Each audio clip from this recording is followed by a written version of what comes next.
menjalankan agama. Kul amantu billah. Ketika aku sudah beriman kepada Allah, ketika aku sudah yakin percaya kepada Tuhanku yaitu Allah, sumastaqim, habis itu istiqomah. Nah, yang jadi pertanyaan, Ustazah, caranya istiqomah bagaimana? Habisnya sulit. Kita ngomong istiqomah konsisten, tapi secara prakteknya kadang sulit. Teorinya gampang, fastaqim, istiqomahlah engkau, tapi pada prakteknya sulit. Nah, ada beberapa hal ibu-ibu sekalian yang dimuliakan oleh Allah Subhanahu wa taala agar kita menjadi hamba Allah yang istiqomah. Satu, yang pertama adalah terus saja lakukan kebaikan, amal solih. Diniatkan karena Allah Subhanahu wa taala, bukan karena manusia, ya.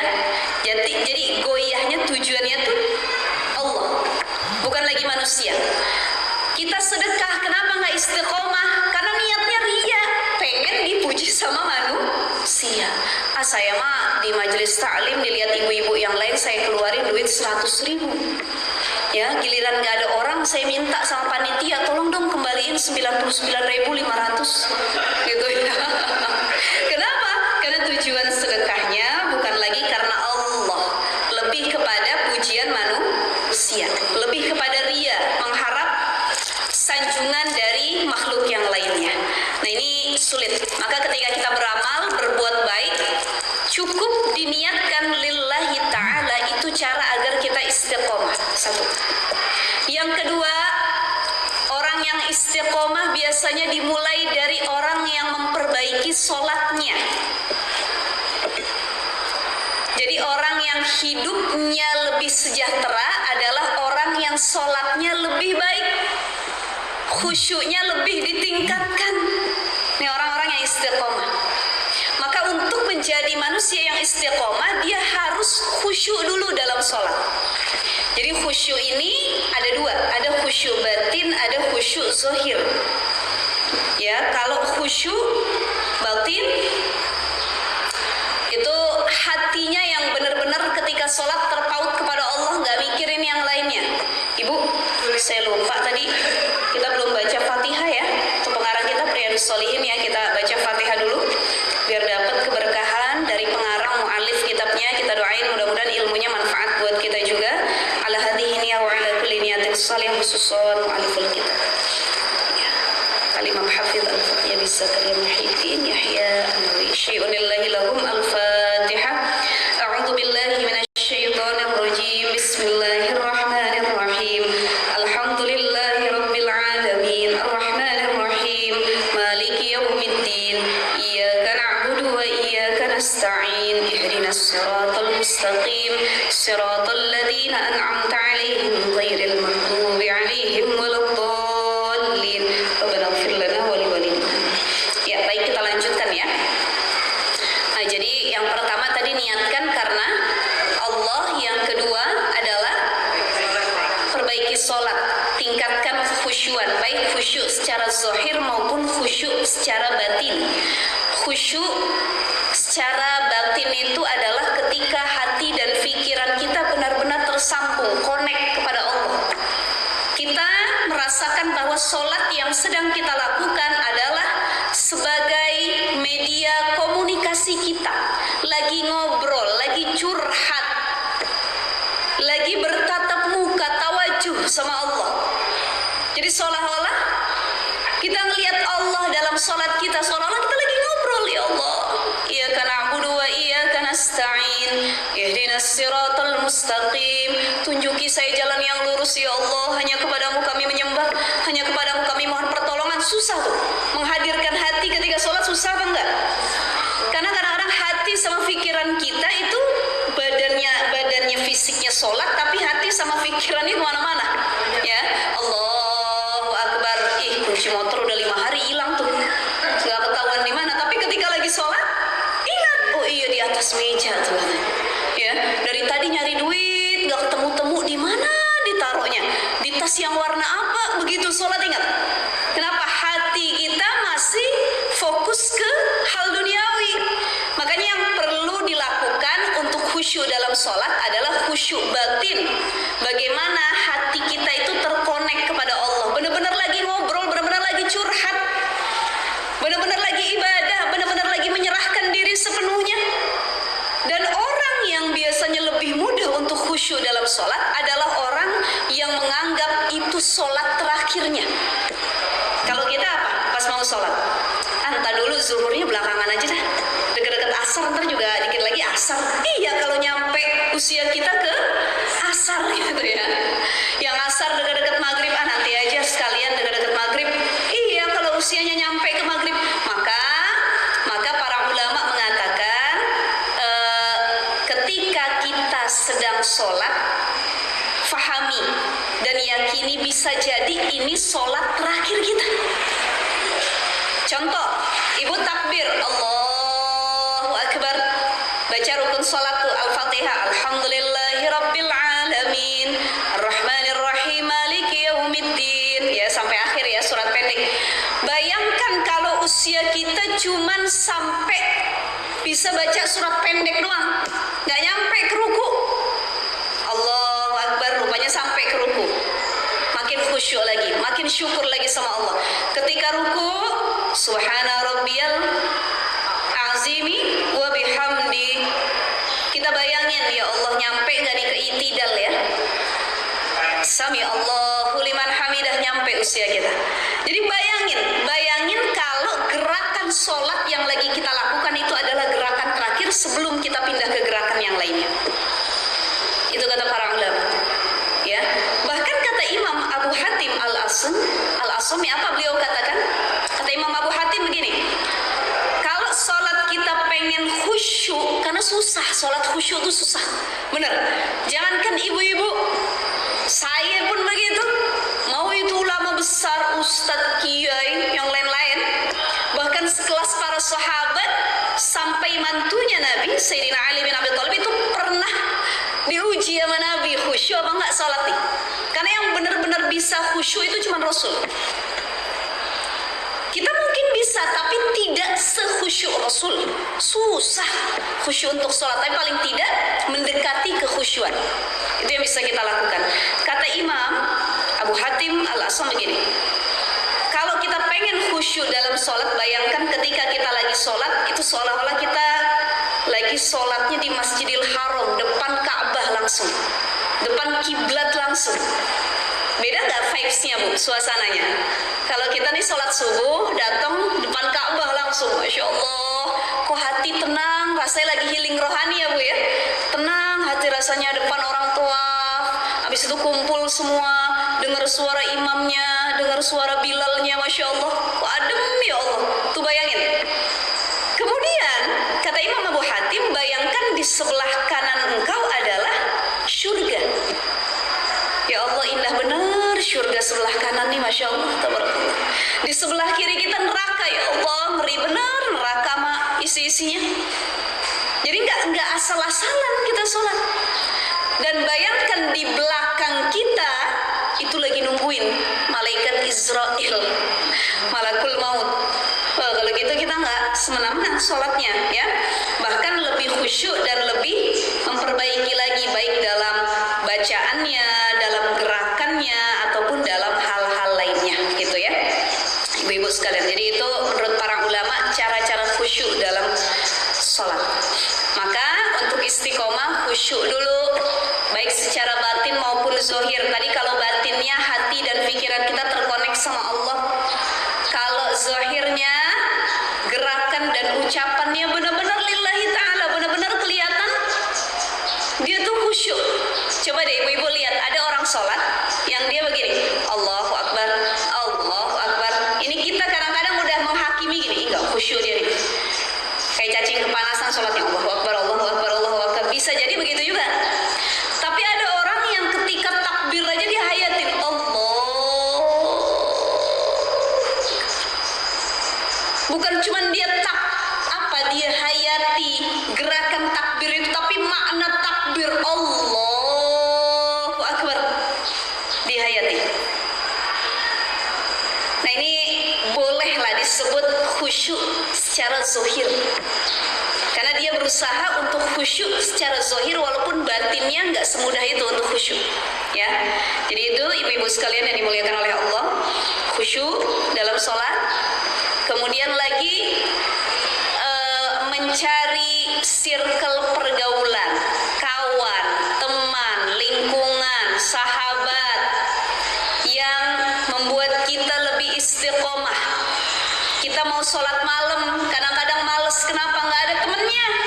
Tapi ketika suami bangun, istri bangun, yuk bah sama-sama kita sholat tahajud, itu lebih mudah untuk mengalahkan malasnya. Apalagi tahajudnya di Masjidil Haram, Masjid Nabawi, ya, satu jamaah, itu berjamaah semuanya dan lain sebagainya, itu Masya Allah. Jadi cari teman yang bisa ngajak kita untuk istiqomah dan kebaikan. Kalau bahasa anak sekarang itu hijrah. Ya, hijrah itu maknanya sama kayak tobat. Kalau bahasa zaman kita dulu tobat ya Bu ya. Tapi anak sekarang bahasa ini ya hijrah. Oh, saya baru hijrah nih. Kalau kita dulu saya baru tobat nih. Ya, saya baru mendekatkan diri kepada Allah. Tapi anak-anak sekarang bahasanya hijrah.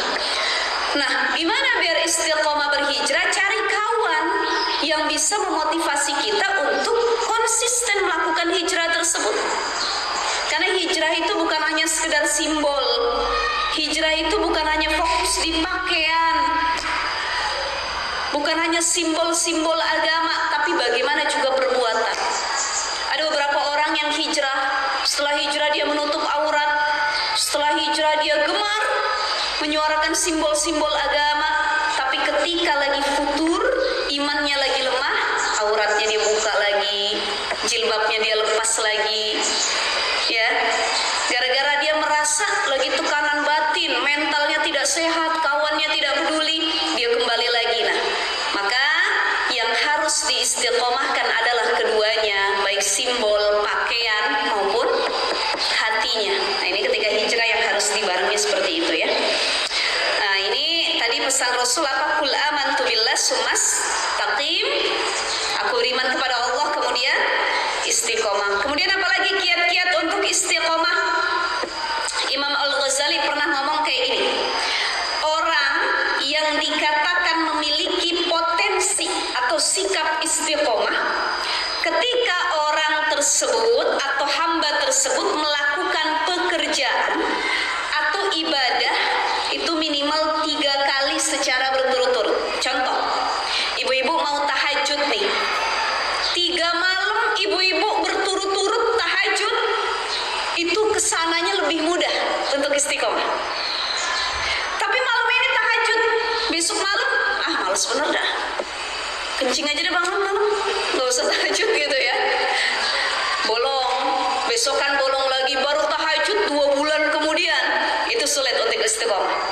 Tapi kalau mau kita lawan hawa nafsu kita berturut-turut, malam ini tahajud, besok tahajud, besokan lagi tahajud, 3 kali saja kata Imam Al-Ghazali, dia lakukan ibadah maksimal 3 kali, itu untuk mencapai potensi keistiqomahan lebih mudah. Ya, jadi ibadah apapun 3 kali dipaksain. Jadi bahasa Imam Al-Ghazali begitu, itu lebih mudah kita untuk istiqomah. Kemudian yang selanjutnya kiat agar kita bisa lebih istiqomah adalah sering bermuhasabah, ngelihat keadaan orang-orang di sekitar, sering ngejenguk orang sakit, sering ngelayat orang yang meninggal. Kenapa? Biar lebih istiqomah dan memperbaiki ibadah kita. Kenapa kita sulit istiqomah? Nggak pernah kita ngelihat kesusahan orang lain, nggak pernah ngelihat orang yang mati. Bu, ibu, kita kalau datang ke undangan ngelihat pengantin dulu nih sebelum nikah. Sebelum nikah, di sini ibu-ibu kan udah pada nikah semua ya, udah pada punya cucu malah gitu. Sebelum nikah kita jomblo, diundang kondangan ada orang nikah, kita ngebayangin, ya Allah enak banget sih nikah, kapan saya nikah nih ya, kapan saya yang duduk di pelaminan begitu, kapan saya yang disalam-salamin sama orang, enak ya Allah. Itu kalau datang ke pernikahan pasti mentadaburinya adalah tentang rumah tangga. Kapan ya saya ya Allah, bagaimana nanti rumah tangga saya, gimana pasangan saya. Coba yang kita datangi orang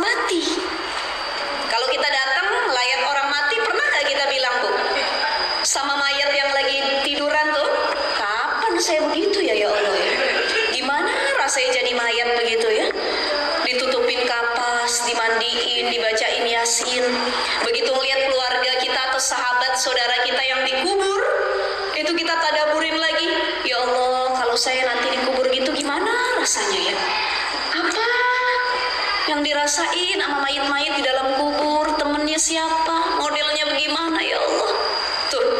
Tapi selama ini jarang kita dan seringkali lupa mentadaburi. Kalau datang ke orang nikahan sering kita tadaburin, saya mah nanti pelampangnya model begini, pelaminannya kayak begini, maharnya besarnya segini. Tapi kalau datang ke orang yang mati jarang kita tadaburi. Padahal untuk istiqomah sering-seringlah tadabur, berpikir, bermuhasabah ketika kita menjenguk orang yang sakit ataupun yang sudah wafat. Jadi tiap hari ibu-ibu datang ke rumah sakit Puri Cinere, rumah sakit Siloam, rumah sakit itu datang tiap hari, ditanya sama satpamnya, Bu mau kemana? Mau lihat orang sakit doang, katanya mau tadabur. Oh, kata satpamnya, walaupun gak ada saudara keluarga, ya itu sebagai petunjuk agar kita lebih mudah istiqomah.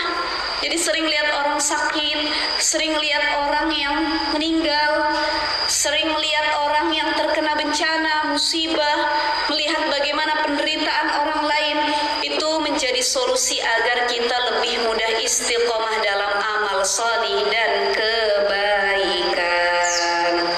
Ya, tadi cari circle pergaulan, kawan, ya ayyuhalladzina amanu taqullaha wa kunu ma'as shodiqin, kawan-kawan yang jujur. Karena kawan yang nganterin kita untuk istiqomah adalah mereka yang secara tindakan dan ucapan jujur. Ada kawan yang depan kita baik, senyum, belakang kita ngejebehin. Ada. Asal di depan, Bu, kumaha, sehat, darama, senyumnya manis. Begitu di belakang, awas aja lo katanya. Bener-bener lo kan. Ini yang muka dua kawan model begini, jadi hati-hati. Cari kawan, kalau kata para ulama nasihatnya begini, cari kawan yang dia tuh di depan kita apa adanya, nggak banyak drama, nggak banyak acting, nggak banyak disembunyiin, jor-joran nasehatin. Jadi kawan yang baik itu adalah kawan yang kalau kita salah diberani nasehatin. Nasehatinnya cuma berdua, bukan ketika lagi rame. Kalau kita ngasih tahu atau mengingatkan orang di tempat ramai, itu namanya bukan nasehatin tapi ngejelekin. Jadi kalau teman kita punya salah, ada seseorang melakukan kesalahan, kekhilafan, ajak berdua ngobrol sini. Harusnya tadi jangan begitu, kan kesian, sakit hati jadinya si ibu ini. Harusnya tadi ibu ngomongnya jangan begitu, harusnya ibu tadi tingkahnya jangan begitu. Tuh teman yang baik begitu tuh, dia nasehatin plus di tempat yang sepi. Dulu Imam Ahmad bin Hanbal, salah satu ulama fikih ya, ulama fikih dari mazhabil arba'ah yang 4 ini. Ada Imam Syafi'i, Imam Abu Hanifah, Imam Ahmad bin Hanbal, Imam Malik nih yang terkenal, 4 ini yang masyhur. Mereka semua ahli fikih. Jadi ada fikih Hambali, fikih Hanafi, fikih Syafi'i, fikih Maliki. Nah, Imam Abu Ahmad bin Hanbal itu pernah ngajarin satu akhlak yang luar biasa. Beliau itu pernah nasehatin muridnya, jadi muridnya salah nih. Satu ketika Imam Ahmad bin Hanbal ngelihat muridnya ngajarin muridnya lagi. Jadi contoh, ada guru, saya punya guru nih, punya ustadz. Ustadz itu melihat saya lagi ngajarin ibu-ibu. Jadi guru punya murid, muridnya ngajarin muridnya lagi gitu, ya. Nah, Imam Ahmad bin Hanbal ngeliat salah satu muridnya yang udah jadi guru nih ngajarin murid-muridnya di satu tempat. Ketika itu murid-murid yang lagi diajarin kepanasan, kesian, udah lama dengerin ceramah panas. Ini gurunya yang ngajarin berteduh di tempat adem. Jadi enak aja dia sendiri, yang lain kepanasan gitu ya. Imam Ahmad bin Hanbal ketika melihat geleng-geleng, tapi nggak langsung dinasehati di situ juga. Kenapa? Bisa hilang muru'ah dan kebaikan seorang guru di depan muridnya. Kelar ngajar, Imam Ahmad bin Hanbal datang ke muridnya. Ini Masya Allah akhlaknya. Apa yang dikatakan dinasehatin, saya pengen ngobrol sama kamu berdua. usah berdua aja, dinasehatin. Nanti lain kali kalau ngajar ngaji lagi, cari tempat yang ademan, jangan cuman kita gurunya yang adem, ya muridnya kepanasan gitu. Itu dinasehatin, tapi dinasehatinya dalam kesepian, artinya private ya, enggak, bukan dalam keramaian gitu. Ada orang yang kalau nasehatin dalam keramaian, mohon maaf sekali, ini zaman media sosial ya, zaman media sosial, semua orang pengen viral, semua orang pengen FYP, semua orang pengen terkenal, semua orang pengen kaya raya. Akhirnya banyak yang katanya ngomongnya nasehatin, tapi sebenarnya dia lagi nyari kesalahan orang lain, dia lagi bongkar aib orang lain, dia lagi memberikan pahalanya kepada orang lain, dan dia sebenarnya sedang menjelek-jelekan orang lain. Jadi hati-hati. Jadi saya takut main media sosial tuh sekarang, benar-benar ngejaga. Sama suami bilang, ya Allah, kalau kita nggak suka kita diem aja. Andai kata emang udah mengganggu sekali, langsung hubungi, langsung nasehati orang yang melakukan kesalahan. Ini zaman medsos sekarang, orang bikin video lagi, bikin tanggapan lagi, apa adanya disebutnya tuh kolaborasi video, stitch video apa gitu ya. Kemudian lagi ada video orang misalkan yang salah nih, ada video orang yang salah, dia bikin video lagi. Kalian melihat video ini kan? Orang ini sudah salah jalannya katanya, salah bicaranya, bla bla bla bla bla, dijelekin dan lain sebagainya. Akhirnya malah menimbulkan perpecahan umat, menjadikan permusuhan, membuat kegaduhan. Media sosial makin gaduh, ramai lagi, makin banyak lagi yang akhirnya saling fitnah, saling caci mencaci. Ya Allah ya Rahman. Jadi kalau kita nggak suka sama seseorang atau seseorang melakukan kesalahan, langsung nasehati. Ibu nggak suka sama teman, nggak bisa ketemu langsung, telepon dua mata, ngomong via telepon. Cuman kita berdua nih, saya mau nasehatin. Tapi orang zaman sekarang via media sosial kebanyakan menjadi peluang buat cuan, bahasanya anak muda sekarang, cuan ya Bu ya, dapat cuan, dapat duit dan lain sebagainya ya Allah. Tapi padahal isinya bukan sedang menasehati, melainkan menjelek-jelekan. Jadi nasihat yang terbaik adalah nasihat yang diberikan di tempat yang sepi, bukan di keramaian orang lain. Itu yang diajarkan juga oleh para ulama. Jadi insya Allah mudah-mudahan kita bisa melakukan hal tersebut. Jangan sembarangan ya Bu ya. Jadi kalau ada teman salah, tiba-tiba dinasehatin di tempat umum, itu malah lebih mempermalukan dan membuat permusuhan. Ada kawan kita, mohon maaf, lagi zina. Nah, biasanya saya kalau ceramah di SMA, anak-anak SMA suka nanya, Ustazah, kalau ada teman di kelas lagi berbuat maksiat, apa yang harus saya lakukan? Nasehati. Tapi nasehatinya di tempat yang sepi. Jangan ada kawan, mohon maaf, di kelas dia lagi berzina di ujung nih, di bangku belakang, didatangi nama kawannya, wala taqrabuz zina innahu kana fahisha, yang belakangnya lagi zina, hati-hati, ahli neraka tuh. Habis sudah. Yang ada kawan kita nggak akan berubah, nggak mau nerima nasihat, dan dia makin memperbanyak lagi dosanya gitu. Ya, jadi yang harus kita lakukan, nasihati. Kalau kita nggak suka melihat orang lain atau orang lain punya kesalahan yang harus diluruskan, nasihati secara langsung. Itu yang diajarkan oleh para ulama. Baik ibu-ibu sekalian, kita lanjut di hadis